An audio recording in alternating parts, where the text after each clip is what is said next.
नमस्कार विद्यार्थी मंडळी, या व्हिडिओमध्ये आपण येणाऱ्या पोलीस भरतीसाठी अतिशय महत्त्वाचे जी.के. आणि करंट अफेअरचे प्रश्न कव्हर करणार आहोत. सर्व प्रश्न महत्त्वाचे असणार आहेत. जी.केचे प्रश्न आपण गेल्या वर्षीच्या पोलीस भरतीमधून घेतलेले आहेत. ठीक आहे. करंट अफेअरचे प्रश्न डेली बेसिसवर असणार आहेत. चला तर प्रश्नांना सुरुवात करूया. या ठिकाणी प्रश्न पहिला आहे, कोणत्या जीवनसत्वाच्या कमतरतेमुळे दुखापतीमध्ये जास्त रक्तस्राव होतो? या प्रश्नाचं योग्य उत्तर असणार आहे बघा, ऑप्शन क्रमांक सी, जीवनसत्व के. ठीक आहे. जीवनसत्व के याच्या अभावामुळे दुखापतीमध्ये जास्त रक्तस्राव होतो का? तर विटामिन के जे आहे ते रक्त गोठवण्यासाठी महत्त्वाचं विटामिन असतं. ठीक आहे. या विटामिनमुळे रक्त गोठण्यास मदत होते आणि याच्या कमतरतेमुळे एखादी जखम झाल्यावर तिथे रक्त गोठत नाही, त्यामुळे रक्तस्राव जास्त होतो. ठीक आहे. त्यामुळे विटामिन के हे अतिशय महत्त्वाचं विटामिन आहे. जीवनसत्व ड अभावी मुरदूस हा आजार होतो. जीवनसत्व सी म्हणजेच क अभावी स्कर्वी हा आजार होतो. त्यानंतर प्रश्न आहे, समर्थ रामदास यांची समाधी कोठे आहे? कोठे आहे? तर सातारा जिल्ह्यामधील सज्जनगड या ठिकाणी समर्थ रामदास यांची समाधी आहे. यांचं मूळ नाव परीक्षेत विचारलेलं आहे, लक्षात ठेवायचं आहे. नारायण सूर्याजी ठोसर. ठीक आहे. नारायण सूर्याजी ठोसर असं यांचं मूळ किंवा पूर्ण नाव आहे. यांचा जन्म जालनामधील जांब येथे झालेला आहे. ठीक आहे. जालनामधील जांब या ठिकाणी झालेला आहे. हा प्रश्न विचारलेला आहे परीक्षेत. 1608 मध्ये जन्म झालेला आहे. ठीक आहे. जांब जालना जिल्ह्यात. आणि समाधी आहे बघा सज्जनगड सातारा 1681 मध्ये. ठीक आहे. त्यांचा देहांत झालेला आहे. ठीक आहे. यांचे ग्रंथ किंवा साहित्य विचारलेलं आहे बघा, श्रीमद दासबोध खूप वेळा विचारलेला आहे. श्रीमद दासबोध, त्यानंतर मनाचे श्लोक, मंगलाष्टके, करुणाष्टके आणि गणपतीची आरती जी आपण म्हणतो सुखकर्ता दुखकर्ता, ती देखील समर्थ रामदास यांनीच लिहिलेली आहे. आळंदी आहे बघा ऑप्शनमध्ये, तर या ठिकाणी संत ज्ञानेश्वर यांची समाधी आहे. त्यानंतर प्रश्न आहे, प्रतापगड हा किल्ला कोणत्या डोंगरावर बांधण्यात आलेला आहे? हा प्रश्न गेल्या वर्षी सातारा या ठिकाणी विचारलेला आहे. ठीक आहे. सातारा जिल्ह्यामध्ये विचारलेला हा प्रश्न आहे आणि त्यांनी उत्तर दिलेलं आहे बघा, मोरैया. ठीक आहे. मोरैया या डोंगरावर प्रतापगड हा किल्ला बांधण्यात आलेला आहे. परंतु मी बऱ्याच ठिकाणी सर्च केलं, पण मोरैया हे उत्तर कुठेही आढळलं नाही. तर हा प्रश्न आपण या ठिकाणी कन्फर्म केलेला नाही.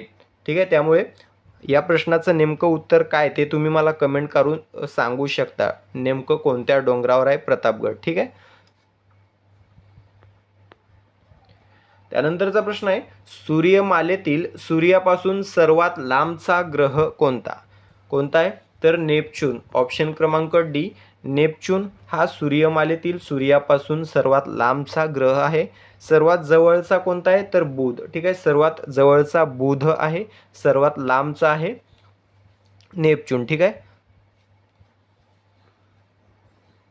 त्यानंतर प्रश्न आहे, खालीलपैकी कोणता सत्याग्रह सरदार वल्लभभाई पटेल यांनी केला होता? कोणता केला होता? बारडोली. ठीक आहे. बारडोली हा जो सत्याग्रह आहे तो सरदार वल्लभभाई पटेल यांनी केला होता 1928 मध्ये. 1928 मध्ये केला होता. ही जी चळवळ आहे किंवा सत्याग्रह आहे हा ब्रिटिशांच्या अन्यायकारक कर आकारणी विरोधात होता शेतकऱ्यांसाठी. ठीक आहे. या ठिकाणी झेंडा सत्याग्रह आहे बघा, कधी झालेला? तर 1923ला झालेला. यामध्ये देखील सरदार वल्लभभाई पटेल सामील होते. त्यानंतर खेडा सत्याग्रह 1918ला झालेला होता. चंपारण्य सत्याग्रह अतिशय महत्त्वाचा, खूप वेळा परीक्षेत विचारलेला, 1917 मध्ये झालेला. गांधीजींनी साऊथ आफ्रिकेहून परत आल्यानंतर केलेला पहिला सत्याग्रह आहे बघा चंपारण्य सत्याग्रह. ठीक आहे. हा गांधीजींचा पहिला सत्याग्रह आहे. दक्षिण आफ्रिकेवरून परत आल्यावर 1917 मध्ये करण्यात आलेला होता. त्यानंतर प्रश्न आहे, महाराष्ट्रात इंग्रजांविरुद्ध सशस्त्र लढा सर्वप्रथम कोणत्या क्रांतिकारकाने दिला? कोणी दिला होता? वासुदेव बळवंत फडके. ठीक आहे. वासुदेव बळवंत फडके या क्रांतिकारकाने महाराष्ट्रामध्ये इंग्रजांविरुद्ध सर्वप्रथम सशस्त्र लढा दिलेला होता. त्यानंतर प्रश्न आहे महाराष्ट्र इंटेलिजन्स अकॅडमी कोणत्या शहरामध्ये आहे? कुठे आहे तर पुण्यामध्ये आहे. ठीक आहे, पुणे या शहरामध्ये याची स्थापना झाली होती 2009 मध्ये. त्यानंतरचा प्रश्न आहे खालीलपैकी चाइल्ड हेल्पलाईन क्रमांक कोणता आहे? तर 1998. ठीक आहे, 1098 हा चाइल्ड हेल्पलाईन क्रमांक आहे. महिला हेल्पलाईन क्रमांक कोणता आहे तर 1091. त्यानंतर प्रश्न आहे शारदा कायदा कशाशी संबंधित आहे? कशाशी संबंधित आहे तर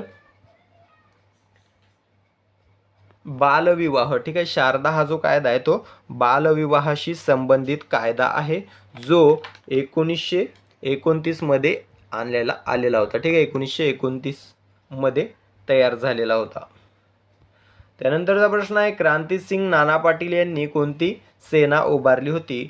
तर तुफानी सेना किंवा तुफान सेना उभारली होती. क्रांतिसिंग नाना पाटील यांनीच साताऱ्यामध्ये प्रतिसरकारची स्थापना केली होती. हा प्रश्न खूप वेळेला विचारलेला आहे पोलीस भरतीत. त्यानंतर प्रश्न आहे नागझिरा अभयारण्य कोणत्या जिल्ह्यामध्ये आहे? योग्य उत्तर असणार आहे गोंदिया. ठीक आहे, नागझिरा हे जे अभयारण्य आहे ते गोंदिया आणि भंडारा जिल्ह्यांच्या मधोमध आहे. ठीक आहे, भंडारा आणि गोंदिया, परंतु या ठिकाणी गोंदिया ऑप्शन आहे, भंडारा नाही, म्हणून गोंदिया आपलं उत्तर असणार आहे. त्यानंतर प्रश्न आहे जिल्ह्यामध्ये होमगार्डचे प्रमुख कोण असतात? कोण असतात? समादेशक. ठीक आहे, जिल्ह्यामध्ये होमगार्डचे प्रमुख असतात समादेशक. त्यानंतर प्रश्न आहे पोलीस उप अधीक्षक दर्जाच्या अधिकाऱ्यांच्या गणवेशात खांद्यावर कोणती चिन्ह लावलेली असतात? कोणती असतात? 3 स्टार. ठीक आहे, DYSP यांच्या खांद्यावर बघा 3 स्टार असतात. ठीक आहे, DSP म्हटलं जातं यांना, यांच्या खांद्यावर 3 स्टार असतात वर्दीवर. त्यानंतरचा प्रश्न आहे महाराष्ट्रातील सर्वात उंच शिखर कळसुबाई हे कोणत्या 2 जिल्ह्यांच्या सीमेवर आहे? नेहमी हा प्रश्न कोणत्या जिल्ह्यात आहे असा विचारला, तो या ठिकाणी सीमेवर विचारलेला आहे. तर उत्तर द्यायचं आहे बघा अहिल्यानगर व नाशिक. ठीक आहे, हे जे शिखर आहे ते अहिल्यानगरमध्ये आहे. ठीक आहे, पण या ठिकाणी सीमा विचारली आहे तर अहिल्यानगर आणि नाशिक उत्तर द्यायचं आहे. कळसुबाई हे महाराष्ट्रातील सर्वोच्च शिखर आहे, ज्याची उंची आहे 1646 मीटर. फुटांमध्ये कमेंट करून सांगायचे किती उंची आहे. त्यानंतर प्रश्न आहे कृष्णा खोरे विकास महामंडळाची स्थापना केव्हा झाली? केव्हा झालेली आहे? 1996. ठीक आहे, 1996ला झालेली आहे कृष्णा खोरे विकास महामंडळाची स्थापना. त्यानंतर प्रश्न आहे साताऱ्याचे प्रतिसरकार कोणते पाक्षिक प्रकाशित करीत होते? कोणते? स्वतंत्र भारत. ठीक आहे, साताऱ्याचे जे प्रतिसरकार आहे ते पाक्षिक प्रकाशित करीत होते, स्वतंत्र भारत नावाचं. हे प्रतिसरकार कोणी स्थापन केलं होतं आपण पाहिलेलं आहे, क्रांतिसिंग नाना पाटील. त्यानंतर प्रश्न आहे CSIR राष्ट्रीय समुद्र विज्ञान संस्थेचं प्रादेशिक केंद्र खालीलपैकी कोठे सुरू झालेलं आहे? तर बघा विशाखापट्टणम या ठिकाणी CSIR राष्ट्रीय समुद्र विज्ञान संस्थेचं प्रादेशिक केंद्र सुरू झालेलं आहे. त्यानंतर प्रश्न आहे नेमचा किपगेन कोणत्या राज्याच्या पहिल्या महिला उपमुख्यमंत्री बनलेल्या आहेत? तर या मणिपूर. ठीक आहे, मणिपूर राज्याच्या पहिल्या महिला उपमुख्य बनलेल्या आहेत बघा नेमच्या किपगेन. त्यानंतर प्रश्न आहे 13वा खंजर 2026 संयुक्त लष्करी सराव कोणत्या 2 देशांदरम्यान आयोजित करण्यात आला? तर बघा भारत आणि किर्गिस्तान या 2 देशांदरम्यान 13वा खंजर 2026 संयुक्त लष्करी सराव आयोजित करण्यात आला.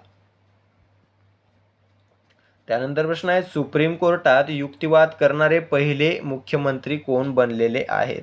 कोण बनलेले आहेत? ममता बॅनर्जी. ठीक आहे, सुप्रीम कोर्टात युक्तिवाद करणाऱ्या पहिल्या मुख्यमंत्री बनलेल्या आहेत ममता बॅनर्जी. त्यानंतर प्रश्न आहे हायड्रोजन बस वापरणारे देशातील पहिले विमानतळ कोणते ठरलेले आहे? कोणते ठरले? कोचीन. ठीक आहे, कोचीन इंटरनॅशनल विमानतळ हे हायड्रोजन बस वापरणारे देशातील पहिले विमानतळ ठरलेले आहे. त्यानंतर प्रश्न आहे थायलंड मास्टर्स 2026 BWF सुपर 300चे महिला एकेरी विजेतेपद कोणी पटकावले? कोणी पटकावले? देविका सिहाग. देविका सिहाग हिने थायलंड मास्टर्स 2026 BWF सुपर 300चे महिला एकेरी विजेतेपद पटकावले? त्यानंतर प्रश्न आहे, नुकतंच द्रौपदी मुर्मू यांनी कोणत्या राज्यातील राष्ट्रपती राजवट रद्द केलेली आहे? तर मणिपूर. ठीक आहे, मणिपूरमध्ये राष्ट्रपती राजवट चालू होती आणि आता ती रद्द करण्यात आलेली आहे भारताच्या राष्ट्रपती द्रौपदी मुर्मू यांच्याद्वारे. त्यानंतरचा प्रश्न आहे, रुसोमा संत्री महोत्सव 2026 कोणत्या राज्यामध्ये आयोजित करण्यात आला? कोणत्या राज्यामध्ये? नागालँड. ठीक आहे, नागालँड या राज्यामध्ये रुसोमा मंत्री महोत्सव 2026 आयोजित करण्यात आलेला आहे हा महोत्सव. त्यानंतर प्रश्न आहे बघा, रुद्र सशस्त्र हेलिकॉप्टर उडवणाऱ्या लष्करातील पहिल्या महिला पायलट कोण ठरलेल्या आहेत? या प्रश्नाचं उत्तर तुम्ही मला कमेंट करून सांगायचं आहे. ठीक आहे, व्हिडिओ आवडला असेल तर व्हिडिओला लाईक करा, चॅनलला सबस्क्राईब करून घ्या, व्हिडिओला मित्रांशी शेअर करा. भेटूया पुढील भागामध्ये. तुर्तास थांबतो. धन्यवाद.